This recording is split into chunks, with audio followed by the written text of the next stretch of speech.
रचना का पाठ 10 अनेक तरह के शब्द में अनेक शब्दों के लिए एक शब्द पढ़ेंगे। इससे पहले के वीडियो में हमने इसी पाठ के दो टॉपिक्स पढ़ेंगे, पहला विलोम शब्द और पर्यायवाची शब्द। आज हम पढ़ेंगे अनेक शब्दों के लिए एक शब्द। अनेक शब्दों के लिए एक शब्द क्या होते हैं? भाषा को सरल और सरस बनाने के लिए कई शब्दों के स्थान पर एक ही शब्द का प्रयोग किया जाता है। जैसे जो मांस खाता है उसे हम क्या कहते हैं? मांसाहारी। जो किसी से नहीं डरता उसे हम क्या कहते हैं? निडर। तो बच्चों, इन दोनों वाक्यों में बहुत सारे शब्दों के लिए हमने सिर्फ एक ही शब्द का प्रयोग किया, यहाँ मांसाहारी और यहाँ निडर। इसी प्रकार बहुत से ऐसे वाक्य हैं जिन्हें हम सिर्फ एक ही शब्द में बहुत आसानी से समझा सकते हैं। अनेक शब्दों के लिए जब एक ही शब्द का प्रयोग होता है तो बात को समझना आसान हो जाता है। जैसे खेती करने वाला किसान। यहाँ पे देखिए बच्चों, खेती करने वाला उसे हमने क्या बताया है? किसान। यदि कोई आपको सीधे से बताए कि यह आदमी किसान है, तभी भी आपको बहुत आसानी से यह बात समझ आ जाएगी कि यह आदमी किसान है और यह खेती करता है। इस प्रकार शब्दों के लिए जब हम एक ही शब्द का प्रयोग करते हैं तो बात बताने में आसान भी हो जाती है और समझ भी बहुत जल्दी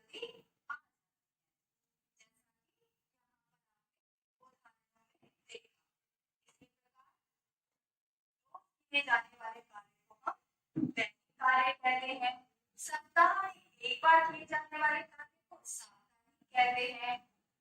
कपड़े धोने वाले को धोबी कहते हैं। मैं आपको पढ़ा रही और मुझे अध्यापिका। इसी टॉपिक को अपनी बुक कनक हिंदी व्याकरण और रचना के माध्यम से एक बार फिर से समझेंगे। सभी बच्चे आप ये बुक अपने चैनल पर निकालें, इसका भी अभ्यास कार्य हम बुक में कंप्लीट करेंगे आज। कनक हिंदी व्याकरण एवं रचना, पेज नंबर 43। अनेक शब्दों के लिए एक शब्द।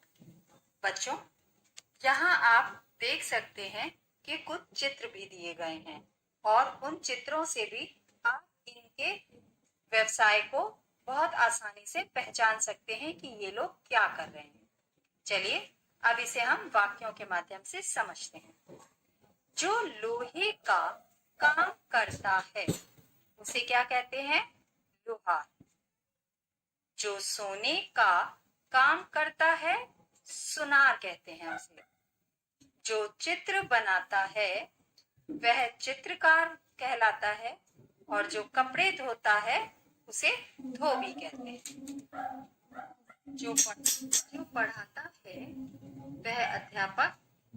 जो खेती करता है वह क्या कहलाता है? किसान। जो सेना में काम करता है उसे सैनिक कहते हैं। जो पत्र बांटता है वह डाकिया और जो जूते बनाता है वह मोची होता है। तो बच्चों, यहाँ इन अनेक शब्दों के लिए जिस एक शब्द का प्रयोग हमने किया है, उन एक शब्दों से भी हम बहुत ही आसानी से यह समझ सकते हैं कि हम किसके विषय में बात कर रहे हैं। इसलिए अपनी बात को आसान और सरल भाषा में कहने के लिए हम अनेक शब्दों के लिए एक शब्द का प्रयोग करते हैं। इस प्रकार अनेक शब्दों के स्थान पर एक ही शब्द लिखा जाता है। इससे भाषा का रूप सुंदर बनता है, क्योंकि जब हम किसी बात को एक शब्द में कहते हैं और वह समझ आ जाती है तो इसका मतलब वह बात समझने में आसान होगी। हम इसका अभ्यास कार्य इस बुक में ही कंप्लीट करेंगे। एक्सरसाइज नंबर 1, अनेक शब्दों के लिए एक शब्द लिखिए। जो सब्जी बेचता है, जो सब्जी बेचता है बच्चों, उन्हें उसे हम क्या कहते हैं? सब्जी वाला। क्या कहते हैं हम उसे? सब्जी वाला, क्योंकि सब्जी बेचता है। जो कपड़े सिलता है उसे हम क्या कहते हैं? दर्जी। दर्जी कहते हैं ना। जो रोगी का इलाज करता है, जो रोगी का इलाज करता है वह क्या कहलाता है? डॉक्टर। हम जब बीमार हो जाते हैं तो हम कहाँ जाते हैं? डॉक्टर के पास ही जाते हैं ना। बस। जो गाना गाता है उसे हम क्या कहते हैं? गायक। गायक। जो सब्जी बेचता है, सब्जी वाला। जो कपड़े सिलता है, दर्जी। जो रोगी का इलाज करता है, डॉक्टर। और जो गाना गाता है वह गायक। एक्सरसाइज नंबर 2, चित्रों से शब्दों का मिलान कीजिए। यहाँ कुछ चित्र दिए गए हैं और कुछ नाम भी लिखे हुए हैं। हमें इन्हें इनके चित्रों से पहचान कर इन्हें मिलाना है। यहाँ बोर्ड पर एक व्यक्ति कुछ पढ़ा रहा है, तो यह कौन हुआ बच्चों? अध्यापक। यहाँ एक लड़के के हाथ में गन है और वह मिलिट्री ड्रेस में है, वह कौन होगा? सैनिक। यहाँ पौधों को पानी देने वाला कौन है? माली। और जो ये मिट्टी के बर्तन बना रहा है इसे हम क्या कहते हैं? कुम्हार। चित्र पहचान कर उनके नाम लिखिए। यहाँ एक लड़के के हाथ में एक जादुई छड़ी, टोपी और ये एक जादूगर का ड्रेस है, जिसे देख के हम समझ सकते हैं कि यह कौन है? जादूगर।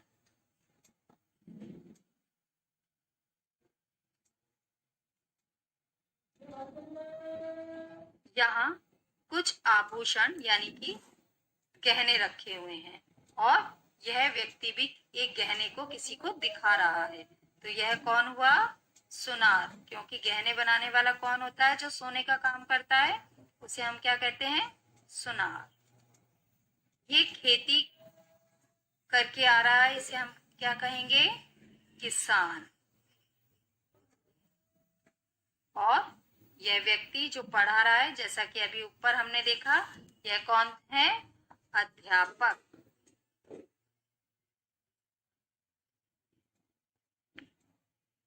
इस प्रकार हम जब अनेक शब्दों के लिए किसी एक शब्द का प्रयोग करते हैं तो वह बात और वह चीज जो हम समझाना चाहते हैं या किसी को बताना चाहते हैं वह आसानी से बताई भी जा सकती है और समझी जा सकती है। बच्चों, आप सभी इस वीडियो को एक बार ध्यान से देखिएगा और इस वीडियो में जो अभ्यास कार्य आपको बुक में कंप्लीट कराया गया है उसे बुक में ही कंप्लीट कीजिएगा।